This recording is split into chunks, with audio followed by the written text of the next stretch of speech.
Bismillahirrahmanirrahim. President of the Economic and Social Council, Ambassador Munir Akram, President of the General Assembly, Mr.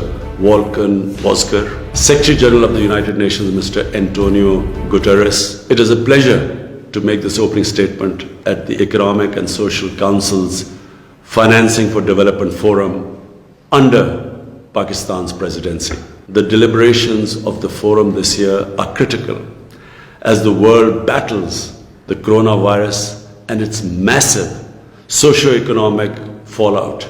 Pakistan contained the first two waves of the virus through a policy of smart lockdowns. We implemented an $8 billion relief package to support the poor and vulnerable and to keep our economy afloat at the same time. Now, unfortunately, we are facing the third wave of the virus. Inshallah, we hope to defeat this. We need a lot of luck, like everyone does. The international community must ensure that the vaccine is available to everyone, everywhere, as soon as possible. If not, the virus will roam around and come back. Production of the vaccine must be ramped up. Patent and technology transfer restrictions should be waived to enable this. Vaccine nationalism and export restrictions are deplorable, as is the use of the vaccine to advance national foreign policy objectives. Excellencies, this forum is an important opportunity to adopt decisions on ways to mobilize the money needed by developing countries to recover from the COVID-induced recession and to restore them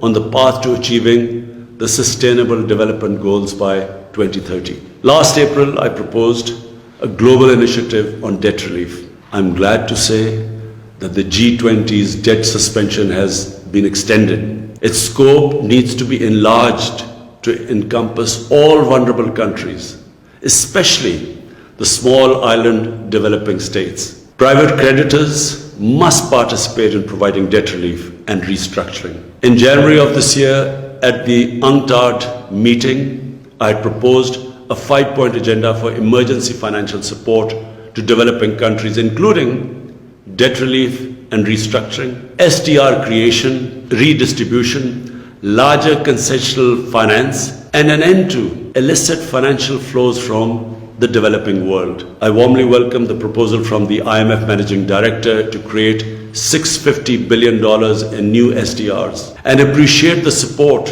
for this from the largest shareholders, including the United States, China, the EU and Japan. The IMF, the World Bank and other developing banks now have an ample capacity to enlarge concessional financing for developing countries. The forthcoming IDA replenishment should be enlarged to $60 billion.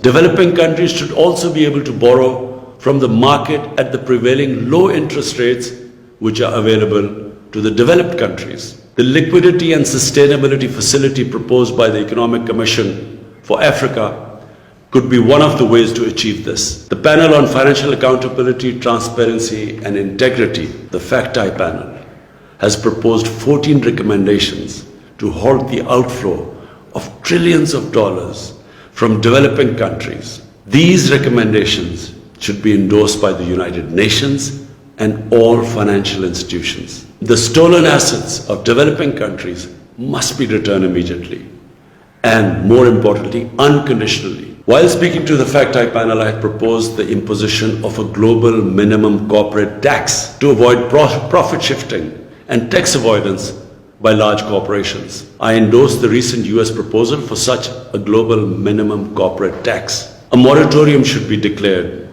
on the exorbitant claims adjudicated against some developing countries in investment disputes, and unequal and exploitative investment agreements should be cancelled and revised. Excellencies, the challenge posed by the COVID crisis, as the UN Secretary General has said, is also a great opportunity to build back better. We must seize this opportunity to transform the world economy into one that is development oriented and environmentally sustainable. Pakistan's carbon emissions are among the lowest in the world, yet we are one of the most seriously affected and vulnerable country due to climate crisis. We have embarked on an ambitious program to create a green Pakistan through reforestation by planting 10 billion trees over the next 3 years, and introduction of renewable energy, electric vehicles, and a moratorium on coal-burning power plants. The developed nations must fulfill their commitments under the Paris Agreement and mobilize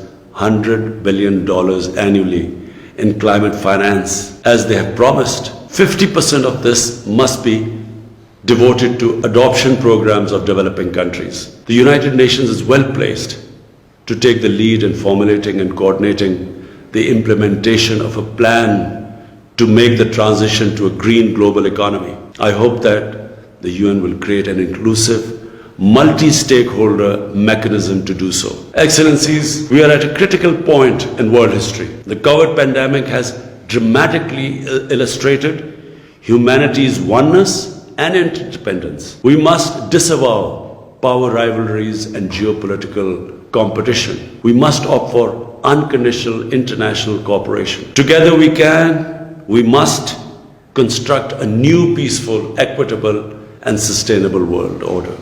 I thank you.